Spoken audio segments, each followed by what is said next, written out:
نوح علیہ السلام نے کیوں 200 سال کا وقت لگا کر کشتی نوح کو تیار کرا؟ اللہ تعالیٰ نے ان کی قوم پر اتنا بڑا عذاب کیوں ڈالا؟ حضرت نوح علیہ السلام حضرت ادریس کے پر پوتے تھے۔ حضرت ادریس کی وفات کے 1000 سال بعد حضرت نوح علیہ السلام کا دور آیا۔ ان 1000 سالوں میں انسانوں نے پہلا گناہ کیا اور یہ گناہ لوگوں میں عام بھی ہو گیا۔ ان لوگوں میں 5 نیک لوگ تھے۔ گناہ گار لوگ ان نیک لوگوں کی بہت عزت کرتے تھے۔ ان 5 لوگوں کا نام ود، سوا، یاغوث، یاؤق اور نصر تھا۔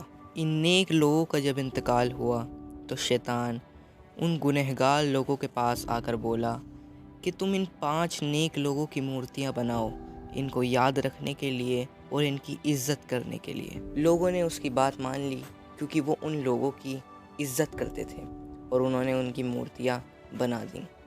ایک عرصے بعد شیطان واپس اسی جگہ پر آیا اور دیکھا کہ اب لوگوں میں جہالت پھیل چکی ہے۔ لوگ ایک دوسرے سے جلن حسد کرنے لگے ہیں اور مورتیاں عام ہو چکی ہیں۔ شیطان نے ان لوگوں کے پاس جا کر کہا کہ تم ان مورتیوں کو پوجتے کیوں نہیں؟ تمہارے جو پوروج تھے وہ بھی ان مورتیوں کو پوجا کرتے تھے، جبکہ یہ بات بالکل جھوٹ تھی۔ شیطان نے ان سے جھوٹ بولا اور ان سے کہا کہ تم ان کو پوجا کرو۔ ان لوگوں نے اس کی بات بھی مان لی اور ان مورتیوں کو پوجنا شروع کر دیا۔ اور یہی وجہ تھی کہ اللہ تعالیٰ نے نوح علیہ السلام کو ان لوگوں کی طرف بھیجا۔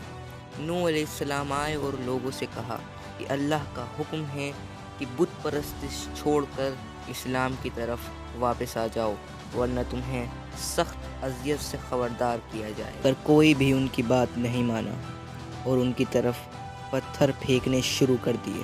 نوح علیہ السلام نے صبر کیا اور 950 سال تک اپنی قوم کو سمجھاتے رہے کہ اللہ کی طرف واپس لوٹ آؤ، اسلام میں داخل ہو جاؤ، مگر کوئی ان کی بات نہیں مانا۔ صرف 80 لوگ ہی تھے جنہوں نے نوح علیہ السلام کی بات کو مانا اور اللہ کی طرف واپس لوٹ آئے اور اسلام کو قبول کر لیا۔ پھر اللہ تعالیٰ نے نوح علیہ السلام پر وحی کی کہ اب تمہاری قوم میں سے کوئی بھی ایمان نہیں لائے گا۔ نوح علیہ السلام نے اللہ سے دعا کی کہ جو بھی میرے قوم میں سے ایمان نہیں لایا اس کو ہلاک کر دے۔ پھر اللہ نے نوح علیہ السلام کو بتایا کہ میرا عذاب آنے والا ہے، تم بس ایک کشتی تیار کرو جس میں تم ان لوگوں کو سوار کرنا جو لوگ ایمان لائے، اور جانوروں کو، پرندوں کو اور کیڑے مکوڑوں کو بھی۔ اللہ نے نوح علیہ السلام کو ایک نشانی بتائی تھی کہ تمہارے گھر کے پتھر سے بنے تندور میں سے جب پانی ابل کر نکلنے لگے تو سمجھ جانا کہ میرا عذاب آنے والا ہے۔ پھر نوح علیہ السلام نے ساگوان نام کے پیڑوں کو لگایا اور 100 سال لگے ان پیڑوں کو اگنے میں، اور اس کے بعد انہوں نے کشتی بنانا شروع کر دی۔ انہوں نے کشتی میں 3 منزلیں بنائی تھیں اور 3 دروازے بھی تھے۔ دروازوں کو جوڑنے کے لیے انہوں نے لوہے کی کیلوں کا استعمال کیا اور لکڑیوں کو جوڑنے کے لیے انہوں نے تار کا استعمال کیا۔ وہ کشتی اتنی بڑی تھی کہ 300 گز تو اس کی لمبائی تھی، 300 گز وہ اونچی تھی اور 50 گز وہ چوڑائی میں تھی۔ آخر کار 100 سال بعد نوح علیہ السلام کی کشتی بن کر تیار ہو گئی۔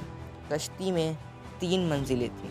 سب سے نیچے والی منزل جنگلی جانوروں، کیڑے مکوڑوں کے لیے تھی، بیچ کی منزل پالتو جانور اور پرندوں کے لیے، اور سب سے اوپر والی منزل انسانوں کے لیے تھی، وہ انسان جو نوح علیہ السلام کے کہنے پر ایمان لائے۔ ایک دن نوح علیہ السلام نے دیکھا کہ ان کے گھر میں رکھے تندور میں سے پانی ابل کر نکل رہا ہے۔ وہ سمجھ گئے کہ اللہ کا عذاب آنے والا ہے۔ انہوں نے پرندوں، جانوروں اور انسانوں سے کہا کہ چلو اس کشتی پر سوار ہو جاؤ۔ جب وہ سوار ہونے لگے تو وہ لوگ جو ایمان نہیں لائے تھے انہیں دیکھ کر ہنسنے لگے، کیونکہ وہ کشتی ایک پہاڑ کے اوپر رکھی ہوئی تھی، نہ وہاں پانی تھا نہ سمندر۔ مگر نوح علیہ السلام نے اور ان 80 لوگوں نے صبر کیا اور اس کشتی پر چڑھ گئے۔ ایک دم سے بارش شروع ہو گئی اور دھیرے دھیرے وہ بارش بڑھتی گئی، یہاں تک کہ زمین کے اندر سے بھی پانی نکلنا شروع ہو گیا اور وہاں بھرنے لگا۔